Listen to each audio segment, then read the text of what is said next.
Okay, ये हमारा mathematics for physics का लेक्चर 5 है। ठीक, इसमें कल जो हमने डिफरेंशिएशन किया था उसके हम कुछ क्वेश्चन जो है डिस्कस करेंगे। ठीक है, जो आप लोगों को नहीं आए हैं एक दो। तो जैसे ये है आपका y is equal to cos square x. इसको हमने कल भी बताया था कि ये कॉस एक्स का समझ लो पावर 2 है, एक ही बात है। ठीक है ना। तो इसमें क्या करेंगे, d y by d x, बताओ इसको आप x मान लें टोटल, तो x पावर 2 है। पहले क्या करेंगे, पावर को नीचे लिखें और एक पावर कम करें तो 2 cos x हो गया। ठीक है, फिर cos x का फिर से डिफ्रेंसिएशन कर दें, यानी कि d y by d x cos x. Cos x का माइनस साइन एक्स होगा, माइनस लगा दें, ये साइन एक्स हो गया, ये कॉस एक्स हो गया। और 2 साइन एक्स कॉस एक्स तुम्हें मालूम है फार्मूला साइन 2x का है। हो सकता है न लिखा हो, लिखें साइन 2x। ठीक है ना। तो माइनस साइन 2x है, आप आंसर चेक कर लें। दूसरा आपको ये नहीं आया है, ये जैसे साइन 5x है, टेन 5x है, कॉस 5x है, इसका हम एक बता दे रहे हैं आपको, y is equal to sine 5x d y by d x. तो साइन x का डिफरेंशिएशन कॉस x, यहाँ x की जगह 5x लिखा है। ठीक, अब 5x का डिफरेंशिएशन फिर से करें दोबारा, तो हम इसे लिख के कर दे रहे हैं d y by d x 5x। Constant में नंबर बाहर आ जाएगा और x का 1 हो जाएगा, तो 5 ये ले लें और cos 5x हो जाएगा। ठीक है ना। ये जो जब कोई नंबर हम मल्टीप्लाई करते हैं, जैसे y इज इक्वल टू मान लीजिए 10x² है और इसको आप डिफ्रेंशिएट करते हैं, अगर आप प्रोडक्ट रूल लगाएंगे भी तब भी यही आंसर आएगा। क्यों, आप फर्स्ट फंक्शन लिखें 10, सेकंड का डेरिवेटिव कितना होगा, x² का डेरिवेटिव 2x प्लस x² लिखेंगे और 10 का 0, तो इसलिए वो ज़रूरत नहीं है उस चीज़ की। ठीक है ना, आप सीधे जो है वो इसको नंबर को बाहर लिखा करें और उसको डिफ्रेंशिएट कर दिया। अब ये आप सभी कर लेंगे, साइन 5x टेन 5x कोई भी हो, उसमें नंबर मल्टीप्लाई हो तो आप कैलकुलेट कर लेंगे। दूसरा ये आपके यहाँ है कॉस एक्स अपान 1 माइनस साइन एक्स।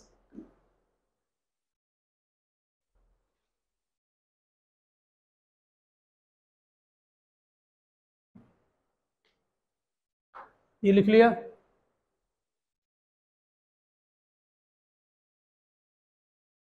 ये आपको नहीं आया, कॉस एक्स अपान 1 माइनस साइन एक्स, तो या तो इसको 1 माइनस साइन एक्स को न्यूमरेटर में लिए जाएं और या चैन रूल वो लगा दें, क्विसेंट रूल।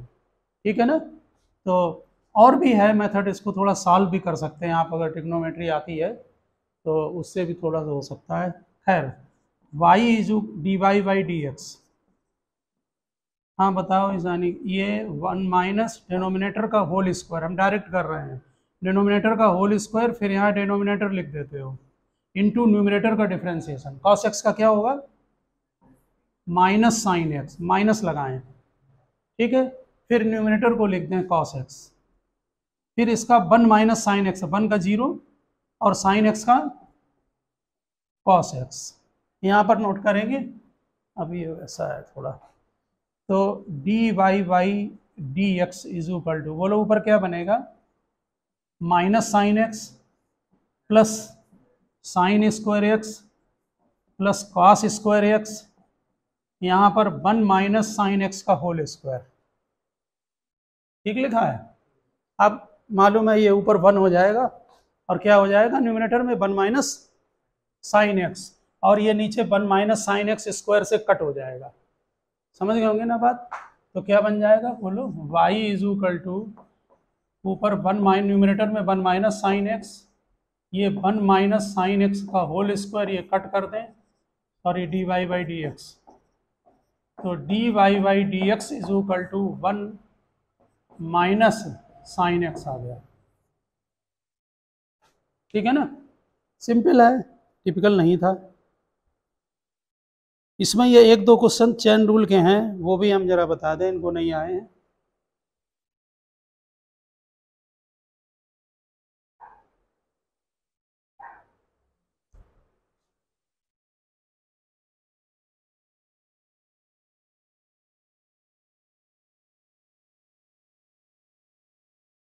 बता देना, नोट हो जाएगा।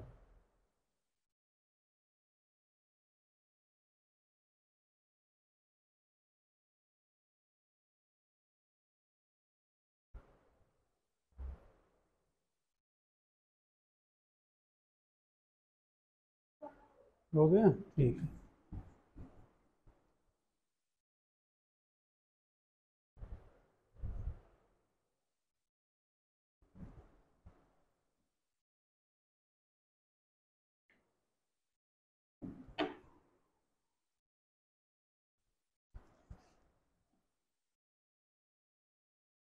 ये चैन रूल वाला जो क्वेश्चन है, x is equal to a in bracket theta plus sine theta, x is equal to a in bracket theta plus sine theta, और वाई इज इक्वल टू है a in bracket 1 minus cos theta, a in bracket 1 minus cos theta. इसमें आपने इन्होंने पूछा है question में कि d y by d x क्या होगा, ठीक है ना। तो ये नोट हो गया।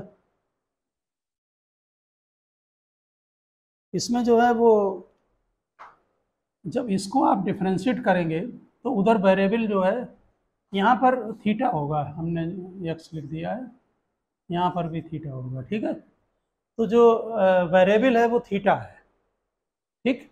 तो जब आप फर्स्ट को डिफ्रेंशिएट करेंगे तो D x upon d theta बनेगा, समझ गए ना। ये कांस्टेंट है ए, इसलिए कांस्टेंट जो मल्टीप्लाई में है उसको बाहर रखें, और थीटा का डिफ्रेंशिएशन बोलो कितना होगा विद रिस्पेक्ट टू थीटा,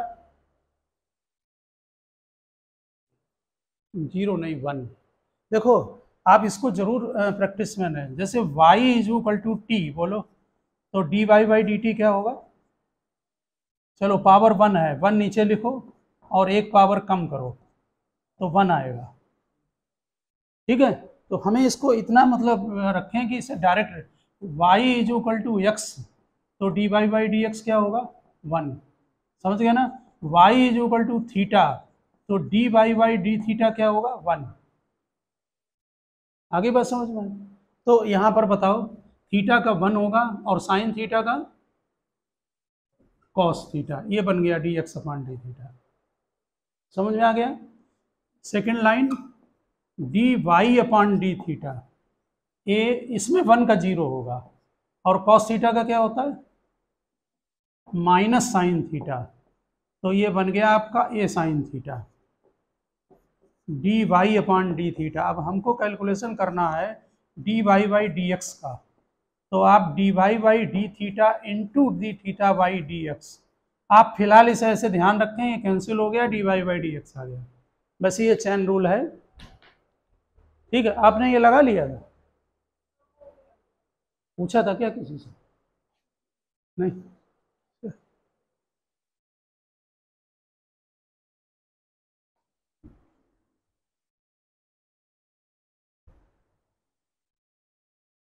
अब हमको क्या कैलकुलेशन करना है, यहाँ इसमें कर रहे हैं d y by d x, तो d y by d theta क्या है ए साइन थीटा, और d theta upon d x इसको रिवर्स कर दें, क्योंकि हमारा d x upon d theta है, तो रिवर्स करेंगे तो डिवाइड बाई हो जाएगा a in bracket 1 plus cos theta, a से ए कैंसिल कर दो, तुम्हें आसानी है, ट्रिग्नोमेट्री का ध्यान आ गया था अभी। साइन थीटा को फिर ब्रेक किया इन्होंने, 2 sine theta by 2 cos theta by 2, यहाँ पर 1 प्लस कॉस थीटा को ब्रेक करें, 2 cos square theta by 2 minus 1, trigonometry का फार्मूला है, ठीक है ना। इसमें 1 से 1 cancel, 2 cancel, cos theta cancel, और ये आंसर आ गया टेन थीटा बाई 2, ठीक है। आंसर तो यहीं पर है, लेकिन ट्रिग्नोमेट्री से इसको शॉर्ट कर दिया, पूरा कर दिया, ठीक है ना। उन्होंने आंसर दे रखा था टेन थीटा बाई 2, इसलिए कर लिया।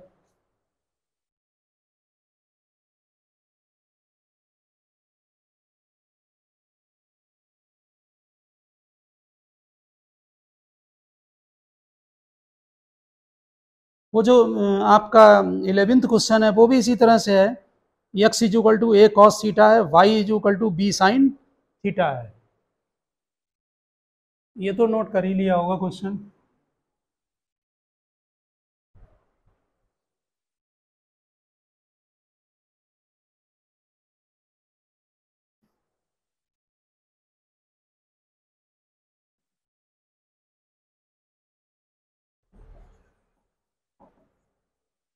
देखो x is two a cos theta है और y इज टू है आपका b साइन थीटा।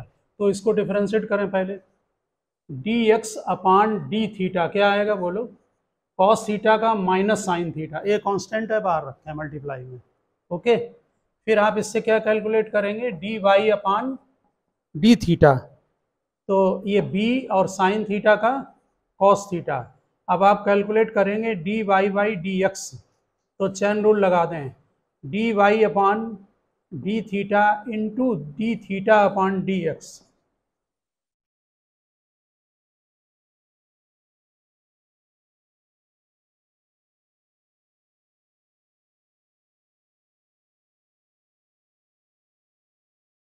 ये नोट हो गया पहले वाला क्वेश्चन कंप्लीट।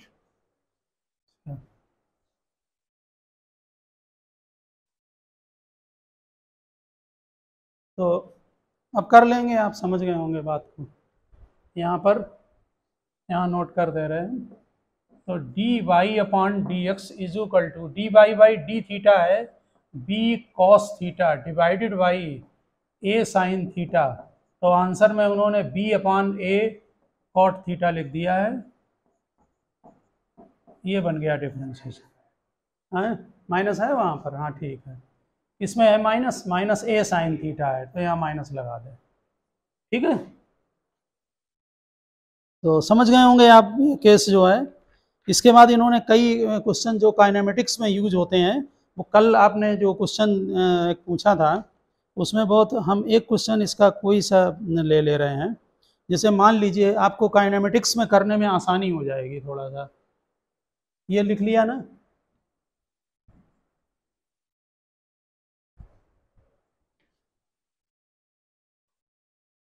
हालांकि उसकी प्रैक्टिस जो है आप काइनेमेटिक्स में वैसे भी करेंगे। तो वो जो लास्ट क्वेश्चन है ना, जो आपको एंगुलर वेलोसिटी आ रही है, वो एक्चुअली में सिंपल हार्मोनिक मोशन का है क्वेश्चन। फिजिक्स का लास्ट चैप्टर है, लगभग वेव्स के पहले पढ़ाया जाएगा। जैसे ये आपको इक्वेशन दी हुई है, देखिए क्या थी क्वेश्चन नंबर 12 में। एक्स इज इक्वल टू, एक क्वेश्चन केवल डिस्कस कर ले रहे हैं। एक्स इज इक्वल टू,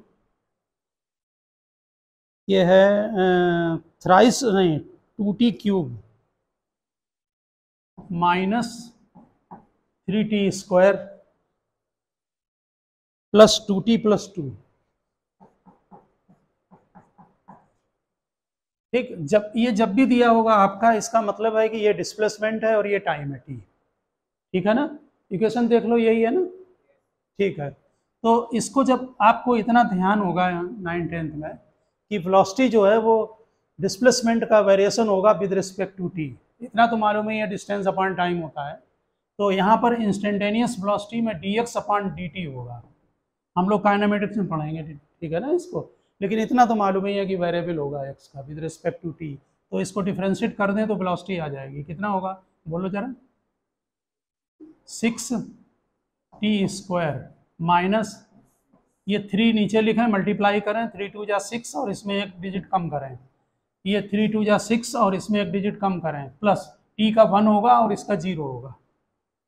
जब भी आपको काइनेमेटिक्स जब करेंगे तो जब भी इस टाइप के क्वेश्चन हो, आप पहले डिफरेंशिएट कर लीजिए उनको, उसके बाद देखें फिर क्या पूछ रहे हैं वो। a is equal to d b by d t, एक बार और डिफरेंशिएट करो तो क्या आएगा? एक्सीलरेशन। ठीक है ना? कल आपको बताया था ये डबल डेरिवेटिव भी आप इसको लिख सकते हैं। क्या होगा बोलो डबल डेरिवेटिव में? d2x अपान dt2, एक ही बात। ठीक है ना? तो इसको कराओ डिफरेंशिएट, क्या होगा बोलो? 12t minus 6। ठीक है, अब इन्होंने इसमें पूछा है, जरा देखें क्वेश्चन में, find the position velocity acceleration at the end of 2 second. 2 second पर पूछा है। अगर कभी इनिशियल पूछें तो t को 0 डाल दें। ठीक है ना? तो इन्होंने t is equal to 2 second पर पोजीशन इससे आएगी, इसमें t को 2 डालें तो हम टोटल नहीं सॉल्व कर रहे हैं, आप अपना सॉल्व कर लेना। 2 का क्यूब -3 2 स्क्वायर प्लस 2 इंटू 2, इससे आपको पोजीशन मिल जाएगी। ठीक है, वेलोसिटी 6 2 स्क्वायर -6 इंटू 2 प्लस 2, जो भी आएगा यहाँ पर लिखकर यहाँ पर मीटर पर सेकेंड ये वेलोसिटी दे देगा। ठीक, अगर इनिशियल पूछें तो t0 डाल दें। एक्सीलरेशन 12 इंटू 2 -6, तो 24 -6 18 मीटर पर सेकंड स्क्वायर, और ये जब निकालेंगे आंसर तो यहाँ मीटर में लिख देंगे। समझ गए होंगे ना। तो सिंपल डिस्प्लेसमेंट वर्सेस टी दिया हो तो एक बार डिफरेंशिएट करें वेलोसिटी, वेलोसिटी वर्सेस टी है तो एक बार और डिफरेंशिएट करें तो एक्सीलरेशन, बाकी काइनेमेटिक्स में तो पढ़ेंगे ही। ठीक, अब आपका लास्ट क्वेश्चन बता दे रहे हैं, वो इसमें दिया हुआ है।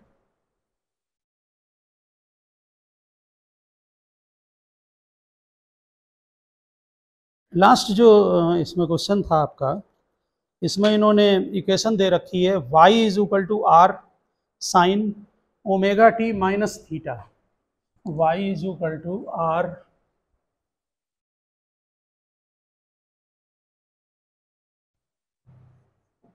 Is equal to r sine omega t minus. अभी टर्म जो जिन्होंने नहीं पढ़ा है उनके लिए यहाँ पर गिवन है क्वेश्चन में कि आर एम्पलीट्यूड है वेव का। आप इक्वेशन समझ लें, ये y का वेरिएबल है विद रिस्पेक्ट टू t और बाकी कांस्टेंट है, ओमेगा है, ये एंगुलर वेलोसिटी है, आगे पढ़ेंगे। थीटा एंगुलर डिस्प्लेसमेंट है, ठीक है ना, जैसे लिनियर डिस्प्लेसमेंट वैसे एंगुलर डिस्प्लेसमेंट। ठीक, तो थीटा स्केलर है कि वेक्टर है इंसान, तुम बताओ, थीटा स्केलर है कि वेक्टर है? स्मॉल एंगल वेक्टर और लार्ज एंगल स्केलर बोला करो, ठीक है ना। स्मॉल एंगल वेक्टर है, लार्ज एंगल स्केलर है। ठीक, तो इसमें अगर आपको इन्होंने यहाँ पर पूछा है वेलोसिटी और एक्सीलरेशन पूछा है, पार्टिकल वेलोसिटी और पार्टिकल एक्सीलरेशन, तो नेचुरल है कि वेलोसिटी के लिए v is equal to d y by d t, r constant है, साइन थीटा का डिफरेंशिएशन कॉस थीटा। ठीक है, और इसका दोबारा करें क्योंकि ये थीटा नहीं है, तो ओमेगा कांस्टेंट है, टी का 1 होगा और ये इसका थीटा का 0 होगा। ठीक है, तो यहाँ पर यहाँ थीटा वेरिएबल नहीं है, क्वेश्चन में गिवन है d y by d t होता है, आगे आप उसको सीख लेंगे। ओमेगा यहाँ लिख दें, तो वेलोसिटी हो गया आर ओमेगा कॉस। ये हो सकता है कि स्टार्टिंग में किसी के समझ में ना आए, लेकिन उससे कोई प्रॉब्लम नहीं है। अब ए निकालें d v by d t यानी एक्सीलरेशन। ठीक है, तो इसको फिर डिफरेंशिएट करें, आर ओमेगा कॉस थीटा का differentiation minus sine theta, minus लगाएं साइन लगाएं, साइन थीटा लिखें और इसको फिर से डिफरेंशिएट करें इस क्वांटिटी को, तो फिर ओमेगा बाहर आ जाएगा। समझ गए ना, क्योंकि थीटा का 0 हो जाएगा, ओमेगा कांस्टेंट है, टी का 1 हो जाएगा, तो ओमेगा फिर मल्टीप्लाई करें, तो ये बना minus r omega square sine omega t minus theta. बाद में इन्होंने जो आंसर दिया है उसमें r sine omega t minus theta इसकी जगह वाई लिख दिया है, तो acceleration is equal to minus omega square y. जब हम एसएचएम का चैप्टर पढ़ेंगे सिंपल हार्मोनिक मोशन का, तो वहाँ ड्राइव कराते हैं कि आप प्रूव करें कि acceleration proportional to negative of the displacement होगा। समझ गए ना, तो ये सिंपल हार्मोनिक मोशन में वैसे ये पढ़ेंगे डिटेल में आप, लेकिन फिर भी यहाँ हमारा पर्पस था डिफरेंशिएशन को सीखना। ठीक है ना, तो समझ गए होंगे बात, नोट कर लें आप। अब हम इसके बाद इंटीग्रेशन स्टार्ट करेंगे।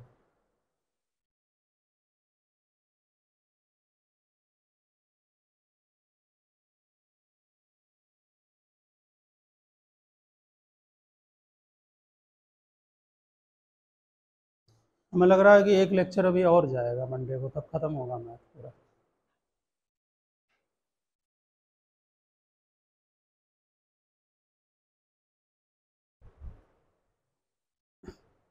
लिख लिया।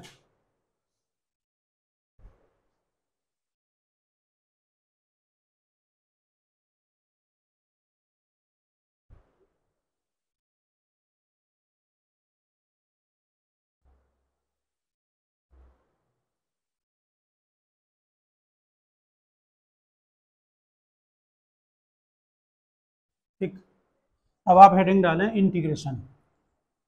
ये जो इंटीग्रेशन है ये दो पार्ट में है, एक इंडेफिनिट होता है, दूसरा डेफिनिट होता है। हम पहले इंडेफिनिट इंटीग्रेशन पढ़ेंगे, ठीक है ना। फार्मूले हम नोट करा रहे हैं आपको।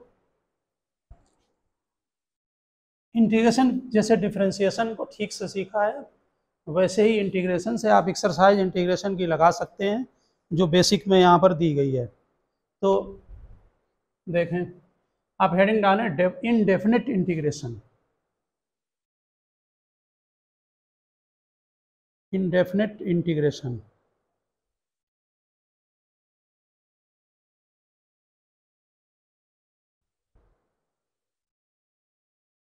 ठीक है। देखिए, ये इंटीग्रेशन का सिंबल है, ठीक। ये बेसिकली जो इंटीग्रेशन जो सम होता है ना, ऐड करते हैं, जैसे जैसे 2 + 2 4 सम, तो लैटिन में सम को सूमा बोलते हैं, SUMA। उसका जो पहला वर्ड है यस, उसी का ये डिफॉर्म है, समझ गए ना। एक्चुअली में इंटीग्रेशन का जो बेसिक है ना, वो डेफिनेट में आएगा समझ में, उसका मीनिंग होता सम है, ठीक है ना। तो वहाँ आप थोड़ा समझेंगे इसको। फिलहाल आपका ये सिंबल है, जिस फंक्शन का इंटीग्रेशन करना है वो ये लिखा, ये फर्स्ट फार्मूला है x⁻n, ठीक। रिस्पेक्टिव है dx, अगर यहाँ y होगा तो dy होगा, dt होगा तो dt आएगा, समझ गए ना। हम इंटीग्रेशन जो कर रहे हैं, हमारा जो फंक्शन है y, ध्यान रखना, वो x⁻n है। हम इसका इंटीग्रेशन है फर्स्ट फार्मूला, समझ गए ना बात। ये दोनों सिंबल में जाएंगे, अगर x है तो dx होगा, y है तो dy होगा, t है तो dt होगा। देखें, ये फर्स्ट फार्मूला है। और हाँ, ये ध्यान रखें, जनरल में आपकी फिजिक्स के लिए हम पढ़ रहे हैं, तो जनरल में आप ध्यान रखें कि रिवर्स प्रोसेस है डिफरेंशिएशन का, और इसमें जो फार्मूले हैं वो जस्ट अपोजिट हैं। आप अभी समझ में आएंगे फार्मूले अपोजिट हैं। इसके बाद यहाँ पर अभी आप फिलहाल लिख लें, अभी समझाएंगे। इंडेफिनिट इंटीग्रेशन में एक कांस्टेंट जरूर आता है, सी, वो कांस्टेंट है, ठीक है। ये फार्मूला n = -1 पर वैलिड नहीं है, क्योंकि -1 डाल देंगे इनफाइनाइट हो जाएगा। यहाँ पर भी -1 के लिए दूसरा फार्मूला है, ये इस पर वैलिड नहीं है, ठीक है। देखें, हम पहले आपको एग्जाम्पल, फिर हम इसको बता रहे हैं कि कांस्टेंट क्यों लगता है। जैसे x⁻4 dx, तो बहुत सिंपल है। उसमें क्या करते थे, पावर को नीचे लिखते डिफरेंशिएशन में और एक कम करते हो। इसमें क्या करते हैं, इसमें मल्टीप्लाई की बजाय डिवाइड करेंगे, और रिड्यूस करने की बजाय एक पावर को इंक्रीज करेंगे, समझे। उसमें कम कर रहे थे ना डिग्री, इसमें एक बढ़ाएंगे पावर, बढ़ा दो, पावर कितनी हुई, x⁻5/5। वहाँ क्या करते थे, पावर नीचे लिखते, एक पावर कम कर रहे थे, यहाँ इंक्रीज करेंगे, वहाँ मल्टीप्लाई है, यहाँ डिवाइड करेंगे, ओके। और प्लस कांस्टेंट जरूर लगेगा, ठीक है। कांस्टेंट हम अभी आपको बता रहे हैं क्यों लग रहा है। dx नहीं, डिफरेंशिएशन x⁻4 का है, dx सिंबल में जाएगा, मतलब ये समझ लें, यहाँ x है तो dx होगा, y है तो dy होगा, t है तो dt होगा। इन दोनों, ये केवल इंटीग्रेशन के वो हैं सिंबल। आपको जो फंक्शन है वो हमने इसीलिए यहाँ लिख दिया, फंक्शन। फंक्शन क्या है, x⁻n। हमें डिफरेंस इंटीग्रेशन किसका करना है, x⁻4 का। बाकी ये दोनों सिंबल के लिए इंटीग्रेशन हो गया, ये समझ गए ना। पावर को इंक्रीज करें और उसमें डिवाइड कर दें नंबर को।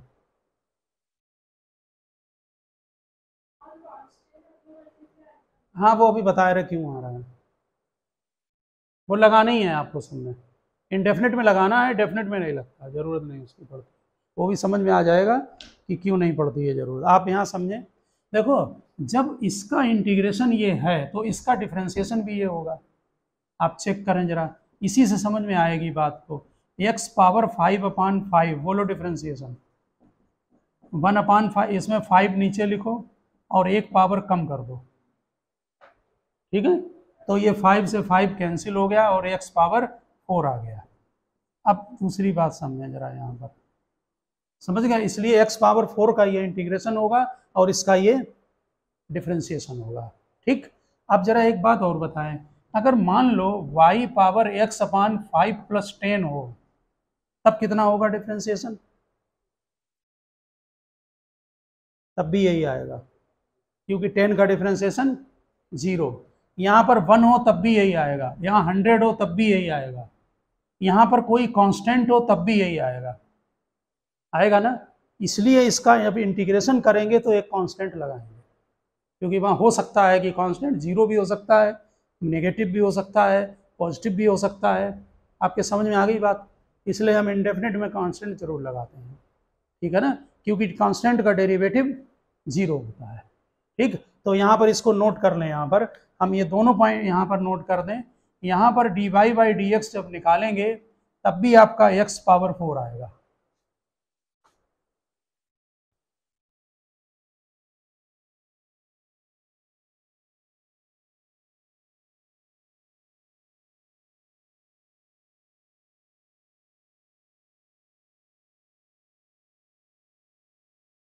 ये कांस्टेंट जहाँ लगाते हैं ये इनडेफिनिट है, डेफिनेट नहीं है, ठीक है ना, कंफर्म नहीं है नंबर अभी, ठीक है। कांस्टेंट की वैल्यू कुछ भी हो सकती है आपका, समझ में हो गया ना बात को। तो नीचे यहाँ पर लिख भी दें, therefore we should add a constant c, therefore we should add a constant c in the result of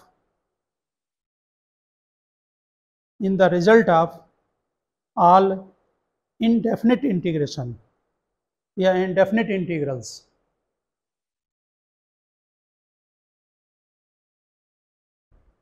ये लिख लिया है ना?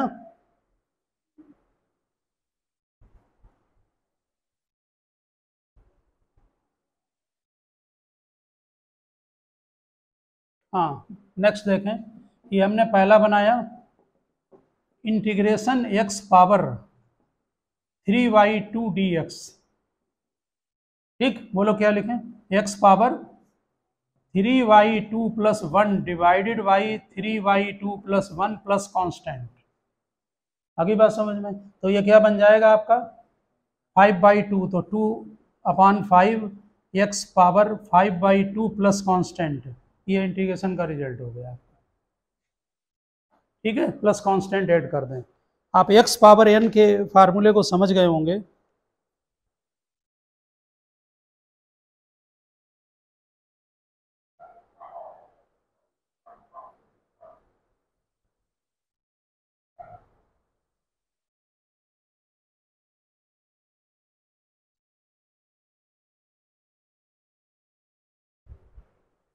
नोट कर लिया? ठीक, देखो इसमें एक फार्मूला आपको direct y is equal to x, इसका डिफरेंशिएशन क्या होता है अभी हमने बताया था आज ही, 1 होता है। तो फिर 1 का इंटीग्रेशन x, सारी बात समझ में? x का डिफरेंशिएशन 1, तो 1 का इंटीग्रेशन x। हम 1 को आप समझ रहे लिखा नहीं जाएगा, केवल dx, ठीक है। 1 इंटू डी एक्स तो लिखेंगे नहीं, समझ गए ना बात? तो dx का इंटीग्रेशन बोलेंगे, dx का इंटीग्रेशन x, ये dy का इंटीग्रेशन, जल्दी बोलो, y, dt का इंटीग्रेशन t, बाकी कांस्टेंट लगा दें, समझ गए ना? इसको लर्न रखना है, ध्यान रखना, फिजिक्स में काम आएगा बहुत ज़्यादा।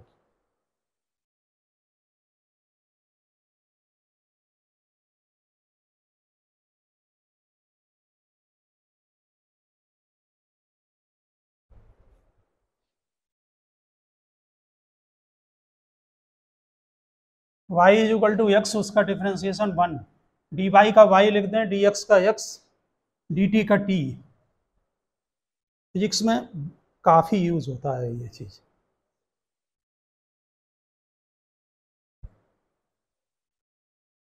अगर कोई नंबर मल्टीप्लाई है तो ध्यान रखना, जैसे ये इंटीग्रेशन मान लीजिए यहाँ पर 100 x पावर 2 dx है, तो 100 बाहर करें और x पावर 2 का डायरेक्ट कर लें, x power 3/3 plus constant, number multiply में बाहर, वो कांस्टेंट है इसलिए कांस्टेंट इंटीग्रेशन साइन से बाहर, ठीक है ना। वेरिएबल का इंटीग्रेशन होगा, कांस्टेंट का नहीं होगा, ठीक है ना। log x का डिफरेंशिएशन क्या था? ये फर्स्ट फार्मूला था, सेकंड फार्मूला। log x का डिफरेंशिएशन क्या था?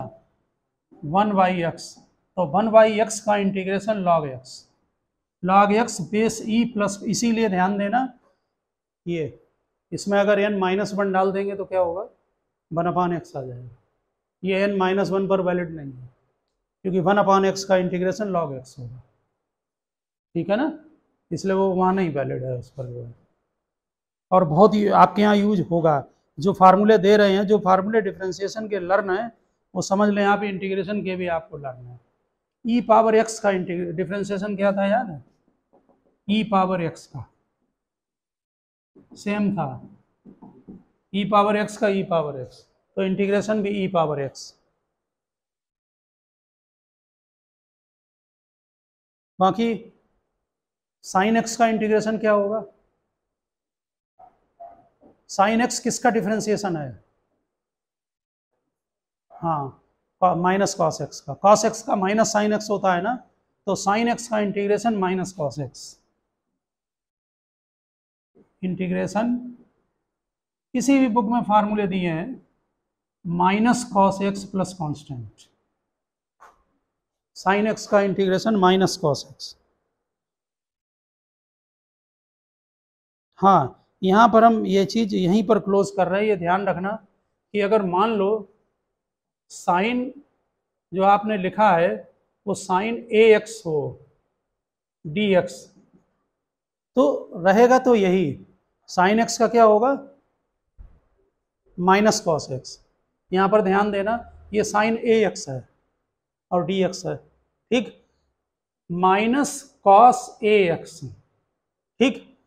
डिफ्रेंसिएशन में क्या करते थे, ए को दोबारा करते थे ना, तो ए क्या होता था, मल्टीप्लाई, यहाँ पर डिवाइड, समझ गए ना, अपान ए और प्लस कांस्टेंट, ठीक है ना, यहाँ पर डिवाइड हो जाएगा।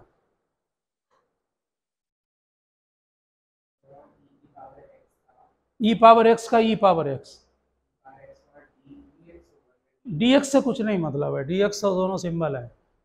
डिफ्रेंसिएशन इंटीग्रेशन किसका कर रहे हैं, ई पावर एक्स का, समझ गए ना।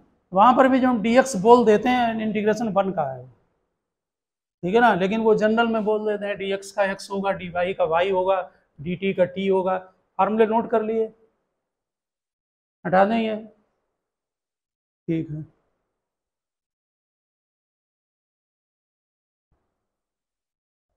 सभी फार्मूले आपको डिफरेंशिएशन के जो आते हैं वो समझ लो आप इंटीग्रेशन के भी आते हैं, वो थोड़ा सा रिमाइंड करना पड़ेगा कि कहाँ माइनस है कहाँ प्लस है, जैसे log x वाले में मिस्टेक ना हो, थोड़ा ये जो मल्टीप्लाई में है इनको डिवाइड कर देते हैं। और क्या क्या लर्न किए थे फार्मूले, cos x का इंटीग्रेशन,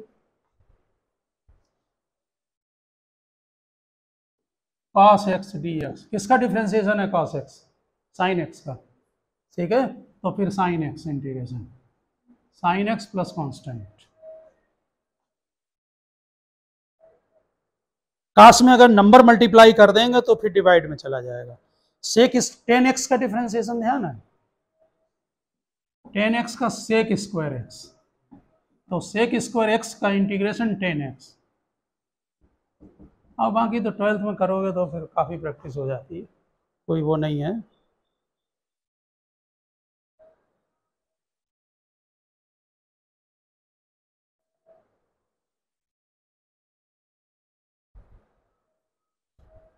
ठीक है ना, बाकी साइन कॉस टेन आपको ध्यान है। एक चीज़ हम यहाँ पर और डिस्कस कर ले रहे हैं कि ए एक्स, जैसे a x plus b power n का इन्होंने दिया है, a x plus b power n d x, तो वैसे तो ये सारा ऐसे ही चलेगा, a x plus b power, यहाँ क्या होगा एन प्लस 1 डिवाइडेड बाई, एक पावर इंक्रीज कर देंगे ना, एन प्लस 1, ठीक है। लेकिन ये x नहीं था, जैसे वहाँ मल्टीप्लाई करके करते थे ना डिफरेंशिएशन, यहाँ क्या करते हैं डिवाइड करके, तभी वो a वहाँ डिवाइड हो गया।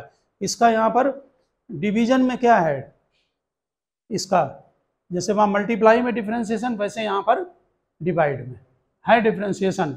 इसको समझ लो कि दोबारा डिफरेंशिएट करो तो क्या बनेगा, a, p का 0, x का 1, या ऐसे समझ लो कि x के साथ जो नंबर लिखा हुआ है उसको बोलो डिवाइड कर देंगे, वहाँ मल्टीप्लाई यहाँ डिवाइड। बहुत ज़्यादा नहीं जा रहे हैं हम, इनडेफिनिट का यूज फिजिक्स में कम है, डेफिनिट का ज़्यादा है। डेफिनेट का ही यूज है, इसलिए डेफिनेट बताना जरूरी है। आप अपने एग्जाम्पल कर लेना बुक से, बहुत मेथड है इंटीग्रेशन के, सब्स्टिट्यूशन मेथड है, इंटीग्रेशन बाय पार्ट है, इन्होंने दिए भी हैं, लेकिन उतना ज़रूरत नहीं है जाने की, आप देख लेना है इसको।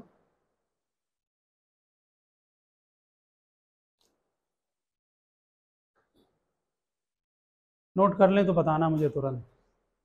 ये तो लिख लिया था हम, डेफिनेट में बहुत ज़्यादा लिख लिया ना। आप नेक्स्ट हेडिंग डालें डेफिनेट इंटीग्रेशन।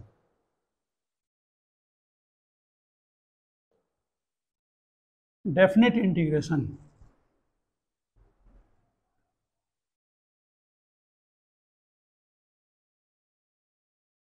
देखो जो डेफिनेट इंटीग्रेशन होता है इसको यहाँ पर समझें, उसमें लिमिट लगाते हैं। जैसे आपने एक्स स्क्वायर डी एक्स, हम जरा एक्स स्क्वायर लेंगे और लोअर लिमिट 2 अपर लिमिट 3,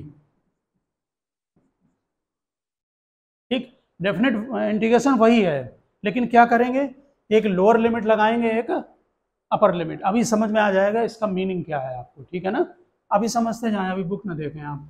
ये एक्स स्क्वायर डी एक्स, तो जैसे हम इंटीग्रेशन करते हैं उसी तरह से करेंगे। क्या होगा, एक्स पावर 3/3 होगा। लोअर लिमिट को यहाँ लिख लें और अपर लिमिट को यहाँ लिख लें 2 3, ठीक है। फिर क्या करते हैं, नंबर को बाहर करेंगे 1/3 को हम बाहर कर, पहले ही लिख सकते हैं बाहर आप 2 3 1 आप ध्यान दें, अपर लिमिट की वैल्यू यहाँ पर पुटअप कर दें, एक्स की जगह 3, तो क्या आएगा 3/3 माइनस एक्स की जगह 2 डाल दें, 2/3 कितना बोलो आएगा जरा बताना, 27 माइनस 8 कितना हुआ 19 ना, ठीक है 19/3, ठीक है। अब मेरी बात समझो, रूल यही है, इंटीग्रेशन वैसे ही करेंगे, कांस्टेंट डालने की जरूरत मालूम क्यों नहीं है। आप जब अपर लिमिट डालेंगे उसमें सी लिख दिया, फिर लोअर लिमिट डालेंगे उसमें भी सी, वो कट जाएगा माइनस, इसमें जरूरत नहीं है उसकी कांस्टेंट की। आप बात समझ गए ना, ठीक। जरा यहाँ समझें बात को, अभी उसमें दिया नहीं है जो हम कुछ कंबाइंड बताना चाह रहे हैं आपको, हम उसकी तुम्हें सारी चीज़ नहीं बता रहे हैं अभी, है अलग से बताएंगे बाद में। देखो जरा, जब हम कोई ग्राफ प्लाट करते हैं, जैसे ये y वर्सेस x ग्राफ है, हमारा फंक्शन है y = x², ओके, ठीक। तो y = x² पैराबोला बनेगा, कैसा बनेगा शेप में पैराबोला, जल्दी बोलो, किसकी सिमेट्री होगी, y की, तो ये बनेगा पैराबोला, ठीक है। अगर आपसे ये कहा जाए यहाँ 0 है, यहाँ पर वैल्यू कितनी है, लोअर 2 है, यहाँ वैल्यू 3 है, 2 पर ये कितना होगा, यहाँ पर डाल के बताओ वैल्यू, 2 का स्क्वायर 4 पर कट करेगा, बहुत आराम से समझना। 3 पर क्या होगा 9 होगा, ठीक है। अगर हम इसी जगह पर, अभी हम उसकी थ्योरी भी आपको बता रहे हैं, एक्चुअली में क्या है, ये इस फंक्शन में जो 2 से 3 जब वेरी करेगा x, तो ये फार्मूला जो लिमिट लगाते हैं ये इसके नीचे का एरिया दे देता है, एरिया अंडर कर्व। आप इस एरिया को नहीं कैलकुलेट कर सकते क्योंकि ये स्ट्रेट लाइन नहीं है, ये कर्व है, इसके नीचे का ये एरिया 19/3 होगा, और अगर एरिया निकालेंगे तो स्क्वायर यूनिट लिखेंगे। आप समझ में आ रही है। हम इसको तुम्हें एक दूसरे मेथड से, एक और मेथड से वेरीफाई कराएंगे और फिर बताते हैं कि ये क्यों है, इसमें तुम आसानी से समझ जाओगे। देखो ये स्ट्रेट लाइन है क्यों, तुम्हें इसका एरिया मालूम है।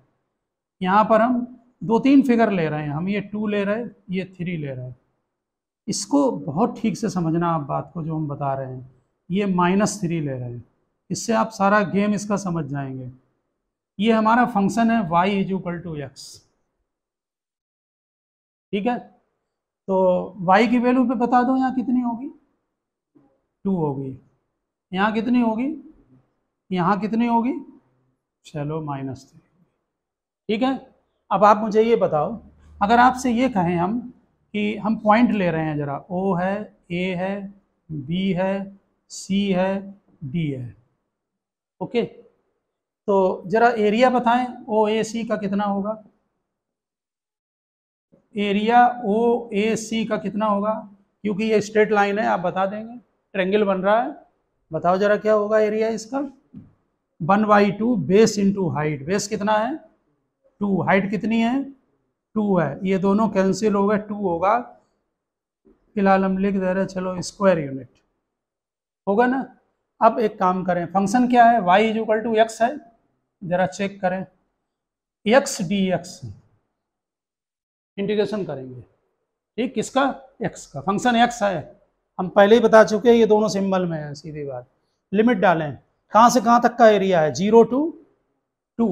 तो लोअर लिमिट 0, अपर लिमिट 2। निकलवाओ फटाफट, क्या होगा इंटीग्रेशन इसका?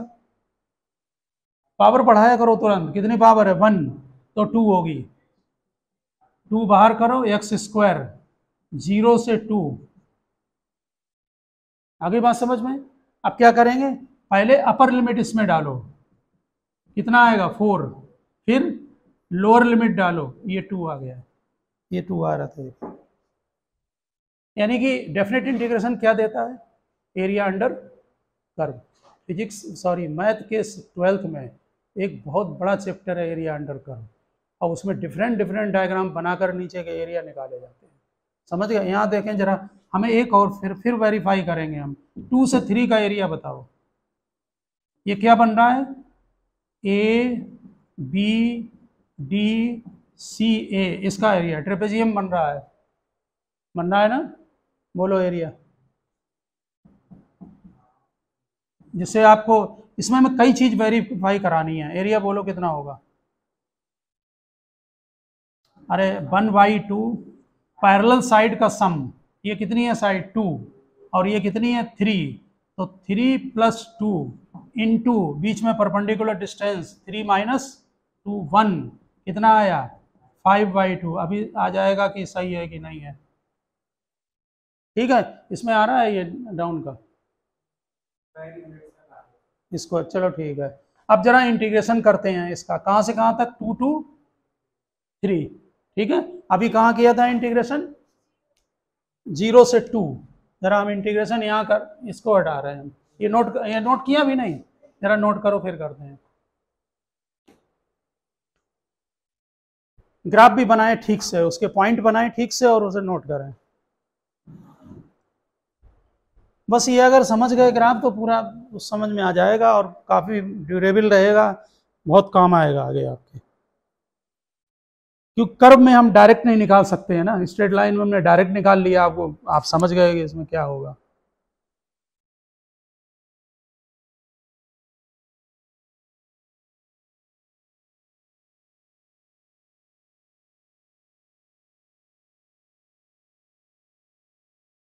क्या चल रहा है वहां पर?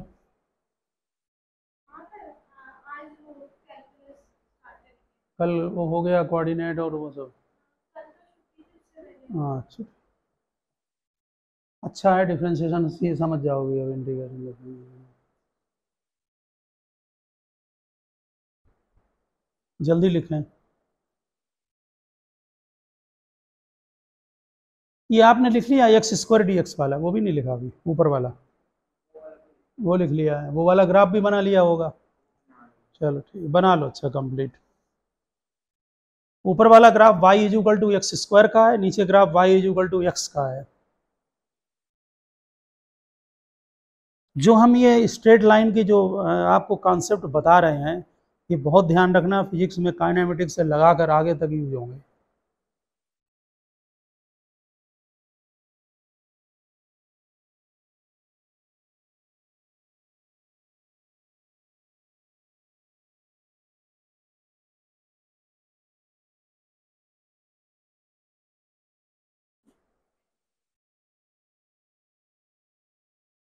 y = x का स्लोप जो है वो 1 होगा, एंगल 45 होगा,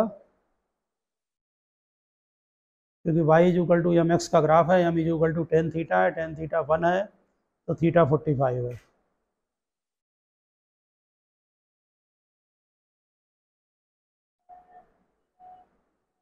एरिया अंडर कर्व यानी x साइड में एरिया दे देता है, जिधर dx और वो होगा वो एरिया मिल जाता है।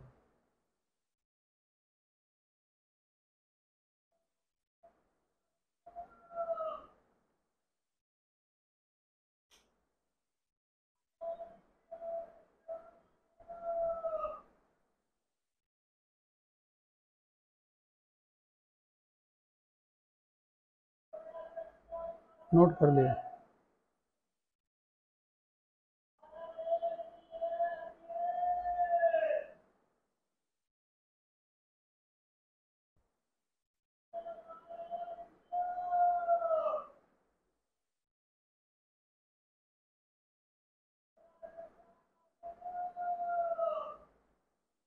जीरो से टू एक्स डी एक्स का डेफिनेट इंटीग्रेशन 2 आएगा, ये वाला। निशानी ये नोट है ऊपर वाला, ये थोड़ा सा इरेजिंग में टाइम लेता है सूखने में। ये नोट कर लिया ग्राफ, ठीक, बता देना जिन्होंने ना लिखा हो। और ये तो मुझे ग्राफ बना के रखना है, इसमें भी बहुत काम है। ये नोट कर लिया OAC, ठीक है।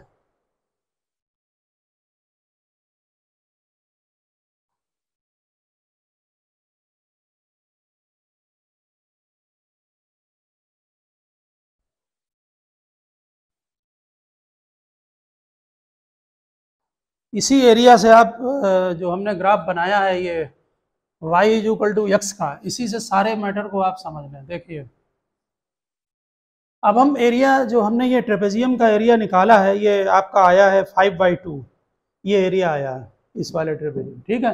अब हम इसको इंटीग्रेशन करेंगे, किसका, x dx। बोलो लोअर लिमिट क्या लगाएं, 2।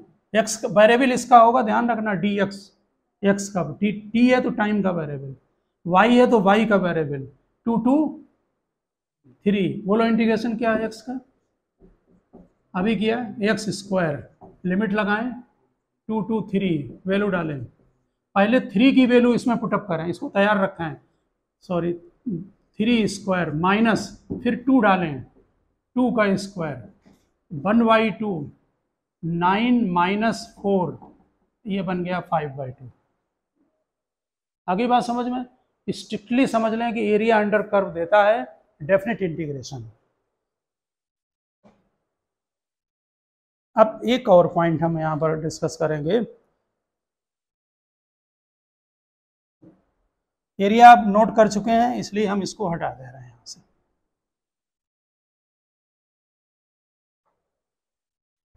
हम यहाँ पर जो एरिया है, आप मुझे बता देना जब हम पूछेंगे। इसका एरिया 2 आया था, इसका 5/2 आया था। अब जरा समझें, अगर हम इसको 0 से 3 इंटीग्रेट कर दें, लोअर लिमिट 0 अपर लिमिट 3, तो ये टोटल एरिया आ जाएगा।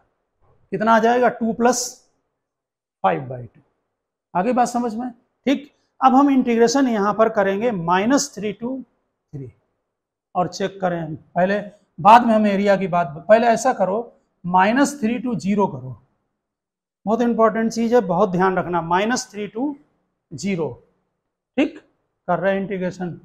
x dx 1/2 x², lower limit upper limit 1/3, 0 -3 का होल स्क्वायर, 1/3, ये 9 हो जाएगा, ठीक है ना, -9/3। जरा ऐसे भी चेक कर लें एरिया कितना होगा इस ट्रायंगल का। 1/2, बेस कितना है 3, हाइट कितनी है 3, तो कितना हुआ 9/2। आप समझ गए ना, 9y, यहाँ सॉरी हमने 3 लिख दिया, बोला नहीं तुमने, 2 है। आप समझ गए ना। लेकिन यहाँ एक बात ध्यान दें, जब हमने इसका एरिया निकाला तो ये ग्राफ के नीचे था, तो एरिया नेगेटिव आ गया। एरिया कभी नेगेटिव नहीं होता है, ठीक। अगर आपसे एरिया ये पूछा जाए, जरा आप रुक जाए, बाद में लिखना, अगर आपसे ये वाला एरिया पूछा जाए तो आप नेगेटिव आए तब भी उसको आंसर में पॉजिटिव लिखें, पहली बात, ठीक। अब दूसरी बात समझें, अगर मान लो हम इसका इंटीग्रेशन -3 से 3 करते हैं, ठीक है, या -3 से 2 कर दें, थोड़ा और आसान हो जाएगा यहाँ तक का, ओके। तब क्या आएगा इंटीग्रेशन, जरा देखना, x dx 1/2, जरा चेक किए रहना, x², lower limit -3, upper limit 2, 1/2, यहाँ 2 का स्क्वायर 4, माइनस लगाएं, -3 का स्क्वायर, ठीक है, चेक करे रहना, -9 कितना आया, -5/2। अब जरा चेक करें ये एरिया कितना था, बोलो ये वाला अभी निकाला आपने -9/2। हम यहाँ पर ये अभी नोट किया है नहीं, 5/2 वाला कर लिया आपने, कर लिया 5/2। इसको जरा हम हटा रहे हैं, वहाँ को लिखना चाह रहे हैं, ये हटा दे रहे हैं। मुझे जरा आपने जो डाटा निकाले हैं उनको जरा बताना है। देखो जरा हमारा ये एरिया और ये एरिया अगर हम इसको डायरेक्ट ऐड करते हैं तो कितना आएगा, बोलो ये वाला एरिया कितना था, ये वाला -9/2। वैसे मैग्नीट्यूड में ये 9/2 है, ठीक है, लेकिन यहाँ ये -9/2 आ गया इंटीग्रेशन से। अगर हम -9/2 के फिगर को प्लस करें इसमें, ये कितना है 2, जरा करो +2, तो ये कितना आएगा -5/2 आएगा। ये देखो -5/2 आ गया। इसका मतलब मालूम क्या है कि डेफिनेट इंटीग्रेशन में जब हम एरिया निकालते हैं तो जो लोअर साइड का एरिया है वो नेगेटिव आता है, और अगर आपने टोटल इंटीग्रेशन कर दिया लोअर और अपर का तो एरिया ऑलरेडी वो नेगेटिव हो जाएगा।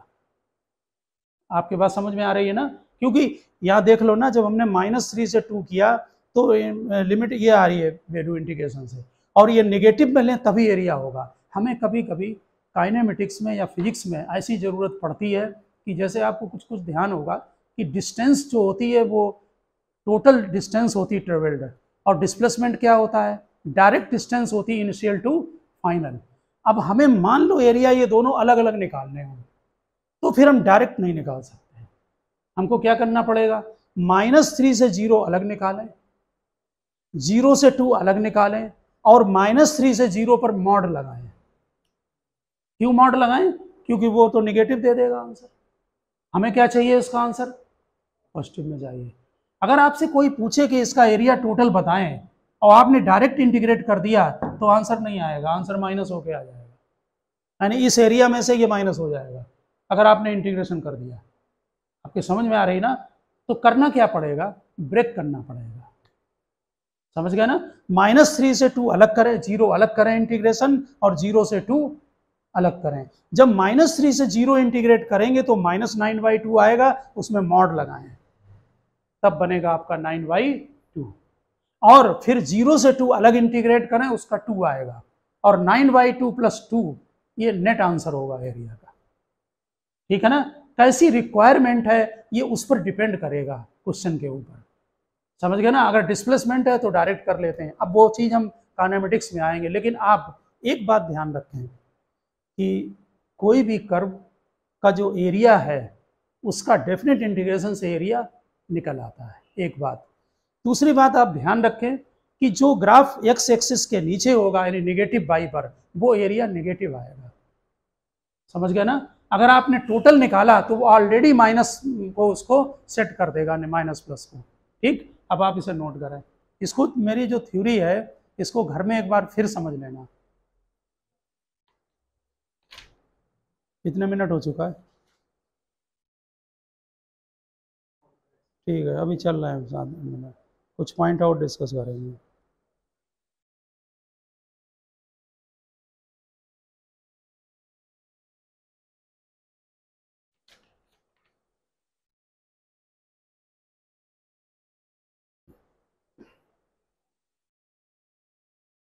फटाफट लिखना।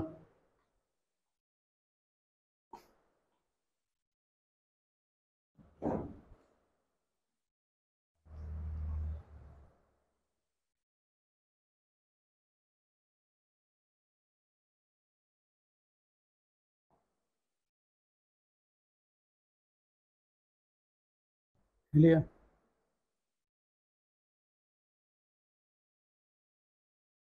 -3 से 2 निकाला, -3 से 3 निकालेंगे। ये भी हो सकता है कि एरिया जो नीचे का नेगेटिव और ऊपर पॉजिटिव की वैल्यू इक्वल आ जाए, 0 आ सकता है, ठीक है ना। मैं 0 है तो नेचुरल है कि आपको ब्रेक करना पड़ेगा, ठीक है ना। तो अब हम इसका तुम्हें वो बता दें कि जो बेसिक है वो एक्चुअली में ये है कि जैसे मान लो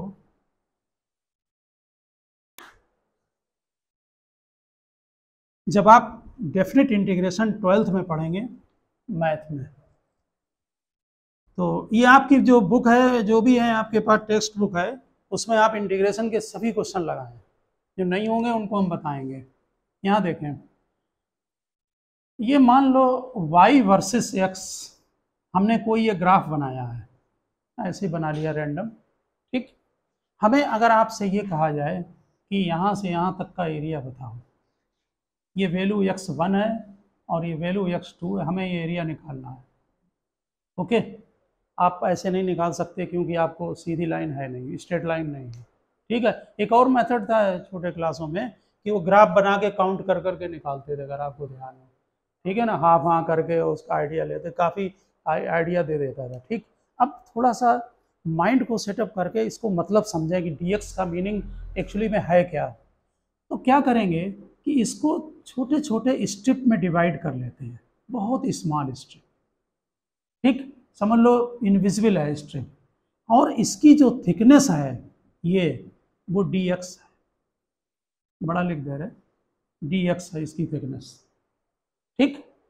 ये y है यहाँ पर, इस यहाँ ये y तो वेरिएबल है ना, ऐसे करके वेरी हो रहा है ना, तो यहाँ पर वैल्यू y है फंक्शन की, तो इसका एरिया क्या होगा स्ट्रिप का, y into D x, length into breadth. इतना स्मॉल है कि आप ये ना कहें यहाँ कर्व है, ठीक है ना। dx डेल्टा जब लिखते हो ना, डेल्टा, तो वो भी वेरिएशन शो करता है, delta x, variation in x, लेकिन वो लार्ज क्वांटिटी के लिए है। जब dx लिख देंगे यहाँ पर तो समझ लो बहुत स्मॉल, इतना स्मॉल कि वो इनविजिबल है। इतनी छोटी स्ट्रिप बनाई, समझ रहे ना बात। जब हम y dx का इंटीग्रेशन करेंगे और लोअर लिमिट x1 लगाएंगे और अपर लिमिट x2 लगाएंगे, तो ये ऑटोमेटिक टोटल एरिया निकल आता है। ये क्या करता है कि जो छोटी छोटी स्ट्रिप हैं उनके एरिया को सम करता चला जाता है। ये स्ट्रिप, ये स्ट्रिप, इनको सबको सम करता जाएगा। इंटीग्रेशन डेफिनेट का मतलब है एरिया अंडर जो इस y dx एक स्ट्रिप का एरिया है, लेकिन जब इंटीग्रेशन कर दिया तो ऐसी स्मॉल स्ट्रिप के एरिया को उसने सम कर दिया।